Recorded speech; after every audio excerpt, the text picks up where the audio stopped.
예, 오늘 이 동영상은 조금 깁니다. 그냥 되는 대로 한번 이야기를 해보려고 하는데요. 되는 대로. 제가 오늘 뭐 부동산 이야기도 안 해보고 한번 해볼까 싶은데, 유로스탁스가 방송을 한 적이 있어요. 유로스탁스로 세계의 경기가 어떤 주식의 방향에 대해서 이야기하는데, 좀 장기적으로 3년에서 5년 안팎을 보면 이게 4천이 넘어가면 주식은 위험 구간에 들어가고, 이게 3천으로 들어오면 주식은 좀 안정한 구간이다 라는 이야기들을 한 적이 있어요. 한번 찾아봅시다. 앞에 그런 동영상이 있습니다. 1월 초에 이게 3,866을 찍었었거든. 그러고 1월 한 중순부터 이게 계속 올라갔었어요. 얼마까지 올라갔나 하면 한 4,300까지 올라갔지. 그러니까 한 10% 상승을 했는 거지, 유럽 증시가. 이 증시의 상승이 뭐를 이야기했나 하면은, 이제 금리 인상은 안 하고 어떤 대세 상승이라는 거로 인하여 우리나라도 이 지점에서 뭡니까, 그런 것들이 늘었잖아. 어떤 신용도 더 늘면서 약 한 2,400이 육박했었잖아요. 주식 많이 올라갔었어. 하다가 3월 초고 지금 와갖고 주식은 4,064를 이루고 있어요. 지금 이거 4,000을 위협하고 있는 상황이거든. 유로스탁스로 받는 개념에서는 한 10% 정도 조정이 가능하리라고 봐요. 우리나라는 10% 조정 받기에는 이렇게 많이 안 올라갔기 때문에 그런 거가 그렇죠. 그래서 유로스탁스를 보면은 중립적인 선에 지금 들어오고 있는 그런 상황입니다. 지금 미국 금리 인상을 3월 23일 날 미국 금리를 인상을 한다 만다, 할 것 같다 안 할 것 같다 하는 이야기가 지금 계속하고 있는데, 이 부분은 더 이상 중요하지 않다 하는 생각들이 듭니다. 지금 연준이나 파월에서도 금리 인상이 은행이나 문제가 심각하면 금리 인상을 한번 쉬어가다가 다시 금리 인상을 할 수도 있는 거고, 또 쉬지 않고 지금 0.5% 인상은 좀 어려운 것 같이 보이는데, 한 3, 4일 전에 유럽에서 크레디트 스위스가 부도가 났는데, 부도가 아니고 위기가 왔는데도 유럽 연방에서 리가르도 총재가 0.5% 인상을 했었거든. 빅스텝이죠. 유럽에서 했단 말이다. 유럽은 이미 이 상황에서도 0.5% 인상을 했었어요. 미국도 0.25%를 인상하거나 0.5%를 인상하거나 인상을 안 하거나 한 세 가지 객관식이 존재할 것 같은데, 저는 지금 이 문제는 지금 좀 다른 지점으로 들어가고 있다고 보고 있거든. 그러니까 이번에 미국에서 금리 인상을 정지를 하든 정지를 안 하든 지금 좀 큰 어떤 방향에 큰 문제가, 그러니까 큰 이 주식에 영향을 주는 건 아니라고 봅니다. 캐봐야 하루 이틀 영향을 주겠지. 그게 다 할 것 같아. 금리를 많이 올리든 왜 올리든 간에 영향이 별로 없다. 영향이 없다. 단기적으로는 특히 영향이 없을 거라고 봅니다. 금리 인상은 더 이상. 그래서 어떻게 할지는 좀 이따 한번 이야기를 해보고, 그 다음에 지금 은행에 위기가 발생하잖아요. 은행에 위기가 발생을 하면은 지금 돈을, 공적 자금은 아닌데 스위스에서는 공적 자금을 넣는 거라요. 어찌됐든 간에 직간접적으로 이번에 리퍼블릭 은행에 대해서도 정부의 압력이 들어갔는 거야. 그래서 다른 은행에서 돈을 준다 이거라. 자본주의에서는 있을 수 없는 일을 하고 있습니다. 근데 어찌됐든 간에 돈을 준다 이거지. 돈을 준다 이거지. 공적 자금도 푸는 나라도 있다 이거지. 그런데도 어제 미국 주식이 약 한 0.5% 이상 하락을 했거든. 계속 불안불안해하고 있는 이런 지점에 들어가 있습니다. 공적 자금과 돈을 풀고 있다는 건데, 여기서 제가 이제 심각하게 보는 게 뭐고 하면, 지금 이제 제일 좋은 게 이거라 했잖아요. 원래 제일 좋은 거는 금리 인상을 먼저 선제적으로 했었어야 되고, 인플레이션이 안 될 때 말이다.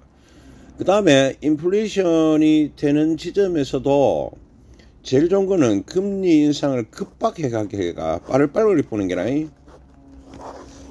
그래갖고 무너뜨려 갖고 뭐 경기 침체가 오든지 말든지 간에 요걸 단기간에 끝내는 게 좋단 말이다. 그래 고통이 짧잖아.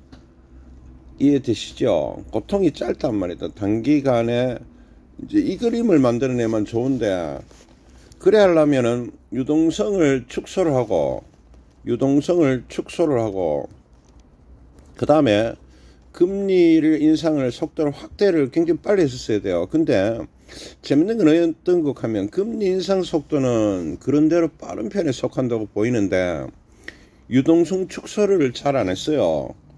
유동성 축소를 안 하니까 오히려 연초에 아까 같은 상황이 일어났는 게나 유동성을 축소를 안 하니까 유로스톡스가 이 말 이해되죠? 1월에 3086이 가다가 오히려 4300가 올라가 붙는 게나 그 가다가 이제 다시 조정받는 상황인 거거든. 이게 금리를 인상하는데 이런 현상이 생기는 참 특이한 경우에 속합니다. 이래 될 수가 없는데 이래 됐는 거라. 그리고 이 당시에 미국 같은 데서도 금리를 더 이상 안 올릴 거야 캐스하면서 주식이 올라갔었죠. 1월 달에. 우리나라도 올라갔잖아. 많이 올라가지는 않았지만 하여튼 올라갔어요.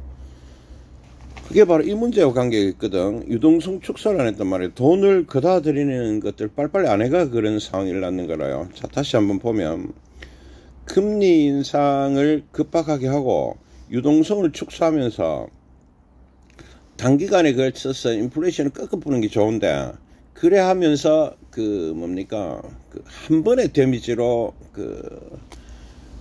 충격이 오겠지. 부도도 나게 될 겁니다. 아마 이런 식으로 하게 되면 부도도 나고. 그런데 이게 단기적으로 조금 굉장히 공격적인 방식이지만 장기적으로 볼 때는 이 고통의 시간이 짧죠. 그런데 지금 유동성 축소를 잘 안 했다는 거야. 지금 와가 보면. 그런데 지금 유럽에서 했던 짓거리가 크레디트 스위스에 돈을 주겠다 이거라. 공적 자금을 주는데, 유럽 연방에서 리가르도가 0.5%의 금리 인상을 했단 말이다. 한 3, 4일 전에. 금리 인상을 했는 거지. 금리 인상을 하고, 크레디트 스위스에 돈은 주겠다. 이런 자세를 취해버렸습니다. 이게 두 개 반대의 신호거든. 반대의 신호단 말이다. 돈은 주고 금리 인상을 한다. 이런 상황이 유발됐어요. 그거는 부도는 막고 금리 인상을 해서 인플레이션도 막겠다. 뭐 이런 지금 두 마리 토끼를 쫓겠다는 거로 들리는데, 그러면 이래 돼 볼 수가 있다 이 말이다. 유로스탁스가 이렇게 올라갔다가 또 은행에서 문제가 나니까 꼬르박지 그자. 또 금리 인상을 했어 지금. 그럼 더 꼬르박을 수 있겠지. 근데 돈을 풀었기 때문에 이어서 주식이 좀처럼 빠지지 않을 거라고. 다르게 이야기하면 인플레이션의 이 게임이 만성화될 가능성이 높다 이래 보입니다. 영어로 크로니클이죠. 크로닉. 만성화될 가능성이 높다 이래 보이는 게, 이렇게 단방에 끝을 내갖고 진행하는 게 아니고 이 인플레이션이 높게 유지되는 상황이 오래 갈 가능성이 지금 있습니다. 이런 방식들을 택하고 있기 때문에, 그래서 정반대의 정책을 두 개를 하고 있다 그래 보이는 겁니다. 그러면 지금 미국에서 금리를 얼마나 올리든 안 올리든 크게 이 주식 전체적으로 영향을 줄지는 못할 것 같은데, 이렇게 금리를 올리는데도 주식은 올라가잖아. 이봐라, 올라갔잖아. 그죠? 금리를 또 낮춘다고 주식이 올라갈 것 같지도 않아요.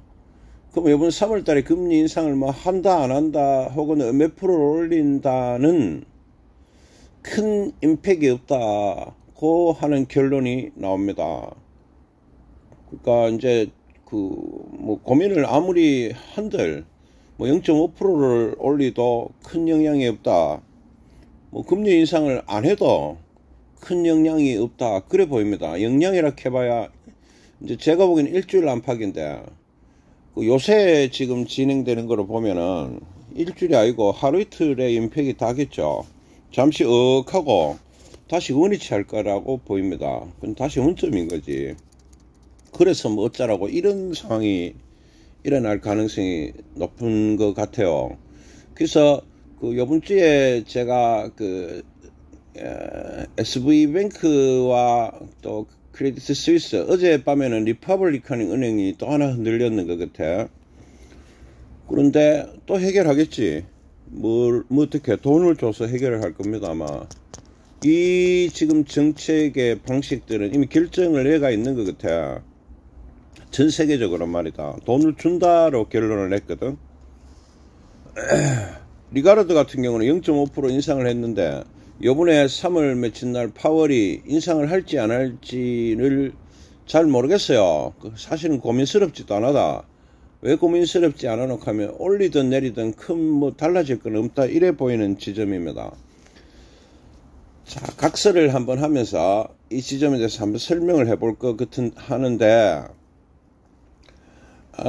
지금 결국은 이 유로스톡스가 이게 1월 초에 요 가격대 유지됐었잖아. 그러고 4,300까지 갔었단 말이다. 4,300까지. 이 상황에서 금리 인상이 계속 되던 시기랬어요. 앞으로 금리 인상은 더 안 될 거야 하는 희망상에 갖고 여기까지 갔었거든. 그 지점 중에서 하나가 뭐 하면 돈이 많다고 보이는 거라, 유동성이. 그래서 그 주식은 다시 지금 4064 고전적인 중점 가격에 들어왔지만 지금 일주일간 하는 거로 보면은 지금 주식은 만성화될 가능성이 높다고 보인다. 이렇습니다. 금리 인상을 한바 파파팍 해갖고 인플레이션 자체를 많이 떨어뜨려 보는 거를 급속도로 하는 게 제일 좋은데, 그럼 뭐 부도가 일어나고 단기간 문제가 많아질 수 있겠죠. 이까지 알아들으시겠죠. 그런데 지금까지 취하는 태도가 작년부터 올해까지의 핵심이 뭐고 보니까 금리 인상은 하고 있는데 유동성 축소에 대해서 굉장히 조심스럽고 조정을 하고 있는 것 같이 보여. 그게 요번 주에 아주 극명하게 나타났거든. 이런 상황들에 대한 입장이 요번 주에 확실하게 보였다는 거지. 특히 유럽에서는 크레디트 스위스에 돈을 공급을 해. 유동성을 공급하면서 뜬금없이 0.5% 금리 인상을 했다는 거지. 두 정책은 반대의 입장을 가지고 있는 겁니다. 여기서 한마디 더 해드리면, 사실은 이 방식은요, 돈 없는 사람을 위한 방식이 아니고 돈이 있는 사람들을 위한 방식입니다. 은행을 살리는 거는 돈을 적게 입금해 놨는 사람들은 사실 은행 망해도 되죠. 왜 그러니까는 보호해 준단 말이다. 얼마까지는. 우리나라도 그렇잖아요. 5천만 원까지 보호해 주잖아. 근데 은행 자체의 부도를 막는 거는 돈 많은 사람들이 거기서 돈 날리는 걸 막는 거라요. 에? 그래서 이 고통들을 돈 없는 사람들은 은행이 부도 난다고 큰 문제가 안 돼. 그게 무슨 문제인데. 돈 있는 사람들이 은행이 부도 나면 문제가 되는 거 아닙니까? 저는 그래 보는데 그런 지점들이 있단 말입니다. 그런데 지금 유동성을 축소를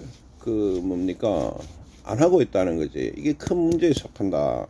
자, 한 개 더 이야기를 할게요. 우리나라에 지금 부동산이 지금 큰 문제가 이미 일어났는 것 같은데, 지금 어제 무슨 뉴스를 보니까 지금 전국에 상가가 개판 안 난 데가 없어. 다 개판이야. 반동가리에서 마이너스 70%까지 나 있더라고. 그 다음에 어제 부동산 업자가 울산, 경주 뭐 이쪽에 한 20채의 아파트인지 뭔지 잘 모르겠어요. 짓는 꽤 큰 부동산 업자가 자살했다 그러더라고.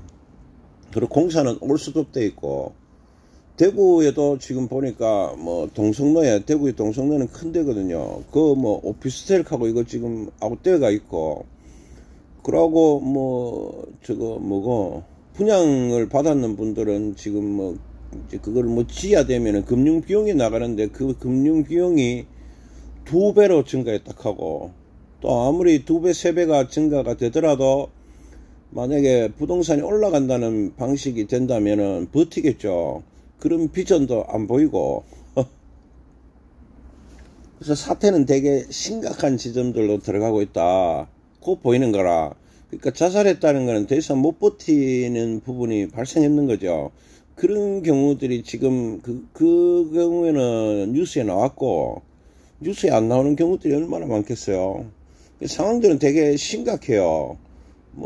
굉장히 호락호락한 문제가 아닌 지점에 들어가 있어. 우리나라 주식을 제가 고민을 안 하고, 우리나라에는 지금 부동산의 문제가 어떤 이슈가 될 거다고 보이는 거라. 그러면서 그가 주식이나 다른 경기 전체 영향을 줄이라고 보는 지점이 지금 어디 근방에 와 있어. 지금 왔다 갔다. 우리나라도 틀어막는 거라, 나라에서 돈 풀어가 크게 문제되면은 또 막고 있는 거라. 이까지 아시겠어요? 막고 있는 거라. 막는다는 거는 제가 안 좋다 그랬죠. 그래 되면은 만성화 된다고. 만성화 되면 누가 죽느냐고. 이자 내다 죽지. 만성화는 이자 내다 죽습니다. 오래 끌겠다는 이야기 아이가. 아까 그치 부동산 개발을 해놨는데 이게 망하지도 않아, 죽지도 살지도 않아. 죽지도 살지도 않아. 그럼 뭐 해야 되겠어요? 계속 이자를 내면서 거기에 버텨가는 수밖에 없거든. 그러면은 누가 먼저 죽냐고. 돈 없는 사람들이 죽겠지. 만성화는 돈 없는 사람들이 죽습니다. 왜 그렇게 하면 이건 방향을 결정을 안 했는 상황이거든. 만성화는 결정을 안 했는 상황이 굉장히 옛날 같으면은 사이클이 스판이 한 1, 2년 안에 무슨 결론이 나 망해보든지 하면서 다시 되돌리내는데, 지금 같은 상황들이 벌어지면은 이 기간들이 3, 4년이 가도 지금 같은 상황이 계속 일어날 수 있다 이래 보이는데, 알아들으시겠어요?